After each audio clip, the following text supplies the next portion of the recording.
Sveiki, čia Dovydas Lukšas, bioharmonizacija ir tęsiu seriją apie 5 elementus. Tai yra daoizmo, tradicinės kinų medicinos naudojama filosofija, sistema, kuri 5 elementų pagalba, tai yra medis, ugnis, žemė, metalas ir vanduo, geba paaiškinti, sakykime, žmogaus bei pasaulio sąveiką. Pagal šitą filosofiją kilusią iš Azijos, žmogaus kūnas tiek fiziškai, tiek subtiliuoju tokiu lygmeniu sudarytas iš 5 elementų, kuriuos ką tik paminėjau, ir juos taip pat galima rasti aplinkoje. Tai yra ir gamtoje, ir augale, ir ekosistemoje, ir visoje planetoje. Tai daoistai šitą 5 elementų sistemą sugebėjo pritaikyti į įvairias kryptis, tai yra ir į Feng Shui, ir į tradicinę kinų mediciną, ir netgi į tokią 5 elementų sistemą, kuri paaiškina labiau žmogaus prigimtį. Ir šiandien būtent noriu pakalbėti taip apie metalo elementą. Nupiešiau jam labai paprastą piešinuką. Tai čia tiesiog yra kalnai labai aukštos kokybės, bet pats principas svarbus. Dabar galit 3 sekundėm užmerkti savo akis ir įsivaizduokit kalnus, kaip tai atrodo, kaip tai jaučiasi. Dažniausiai apima toks galingas pojūtis. Tai panašiai yra ir su metalo elementu, kaip kalbėsime apie jo šitas savybės, nes tai visgi yra apie žmogų šitą seriją.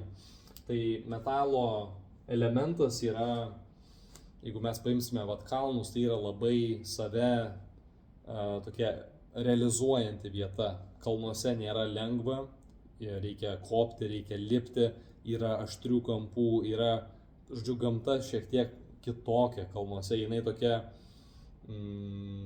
savotiškas iššūkis tenais yra ir toks išsigryninimas, savęs išsigryninimas. Tai metalo elementas labai kaip žmogus tą rezonuoja, nes metalui labai svarbu, kad viskas būtų labai aišku ir logiška. Tai yra savotiškas išsigrynimas, negali būti kažkokio pasimetimo, nesusikaupimo, frustracijos, per daug idėjų ar per daug kažkokių skirtingų teorijų galvoje. Viskas turi būti apskaičiuota, logiška, taip pat labai efektyvu. Tai jeigu dabar pereikim tiesiog pagal šitą sistemą, reiškia kryptis, tai yra vakarai, šiaurės vakarai, metalo kaip elemento, sezonas yra ruduo. Tai kaip galim pasižiūrėti, ruduo irgi jau asocijuojasi su,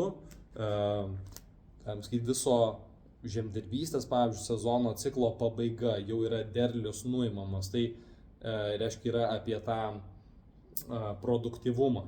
Ir metalo elementas yra ypatingai, sakyčiau, pats produktyviausias elementas iš visų. Jisai geba labai efektyviai matyti bet kokią situaciją. Jeigu jis ateina į kažkokią kambarį ar kažkokią salę, kur vyksta kažkoks chaosas ir reikia suorganizuoti viską, jisai tą mato. Čia galima tą pastatyti, čia galima tą pastatyti. Aiškiai, tie žmonės yra geriausi organizatoriai ir tai yra jų talentas.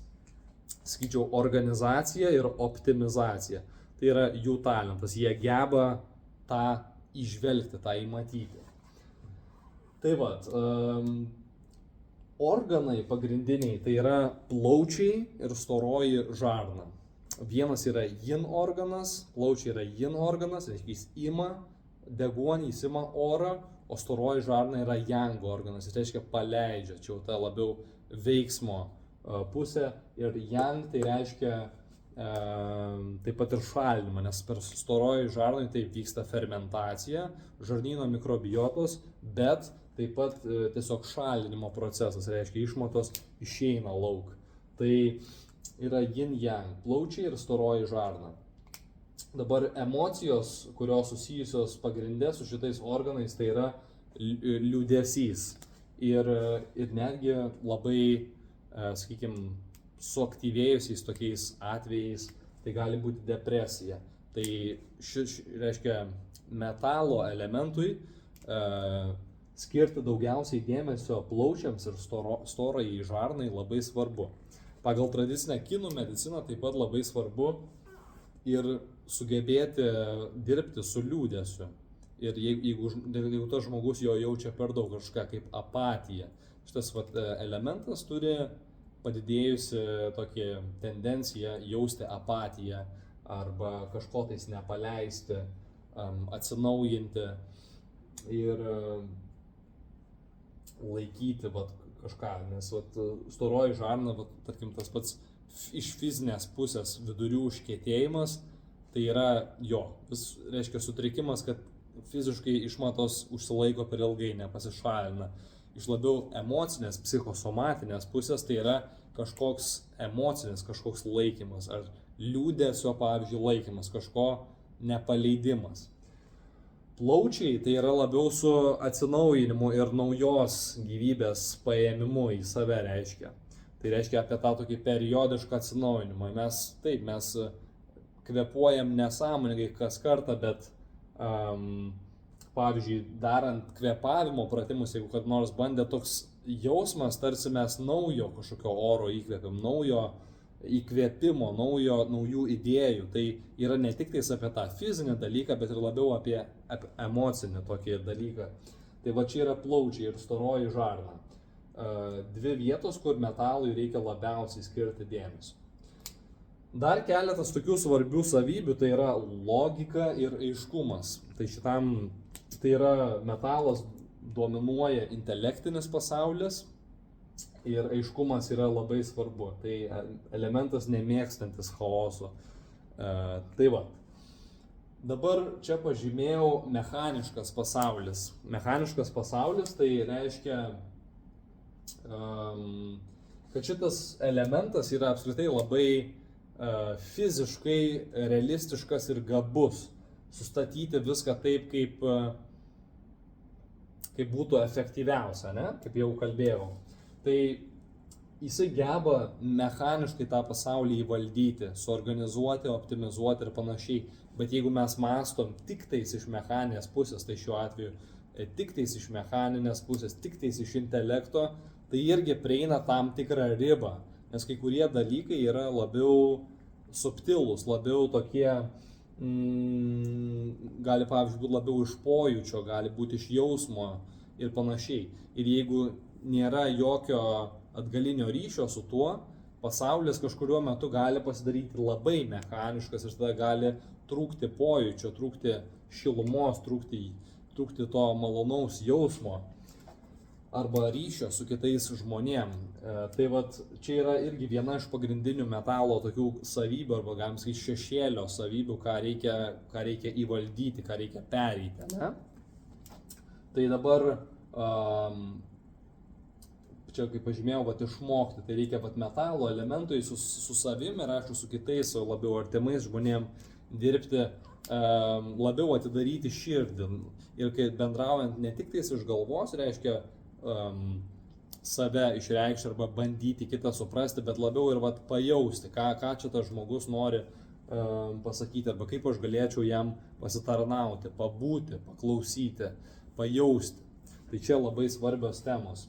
Ir jeigu tuos du pasaulius metalo elementas gebės įvaldyti, mechanišką, kuriam visai natūraliai sekasi, su tuo tokiu labiau jausminiu, tai bus gražus tos yin-yang balansas, tas vidurinis kelias, vadinamas. Tai principe tiek būtų apie metalo elementą, tikiuosi buvo įdomu ir tai yra, aišku, rytų filosofinė sistema, tai yra rytų perspektyva, kuria yra keli tūkstančiai metų.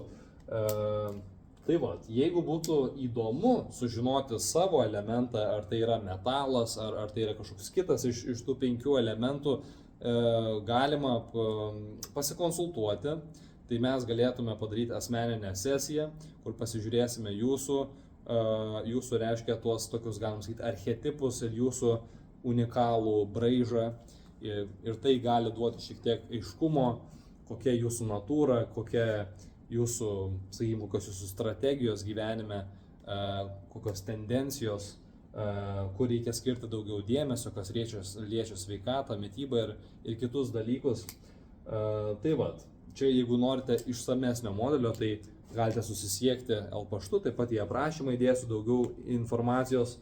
O jeigu tiesiog įdomi šita tema, tai kviečiu pažiūrėti kitus vaizdo įrašus, kurie yra kanale. Ir tai, tikiuosi buvo įdomu ir linkiu gražių dienų. Tai va, iki.